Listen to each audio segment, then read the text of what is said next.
Hi guys, बाहेर मस्त पाऊस चालू आहे ना. आणि तुम्हा सर्वांना आता भजीचे क्रेविंग्स येत असते.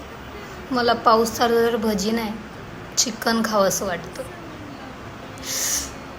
आणि मी 2 दिवसापासून आजारी असल्यामुळे मला डॉक्टरने पूर्णपणे नॉनव्हेज बंद सांगितलं आहे. त्यामुळे काल संडेला पण मम्मीने भाजी बनवलेली. मग मी स्वतः जाऊन चिकन घेऊन आले, बनवलं आणि खाल्लं. का तर शेवटचा चिकन खायचा होता. आजपासून मी भाजी खाणार आहे. पण मला समजत नाही, आमच्या फॅमिली डॉक्टर थोरात मॅडमना चांगलं माहिती आहे मी नॉनव्हेजशिवाय नाही राहू शकत. तरी त्या नेहमी मी आजारी पडल्यावर मला नॉनव्हेजच बंद करायला लावतात. का? आणि रील्समध्ये पण चिकन चिकन चिकन चिकनच येत आहे. मला समजत नाही, मी आजपासून भाजी कशी काय खाऊ. मी नाही राहू शकत नॉनव्हेज शिवाय. मी कशी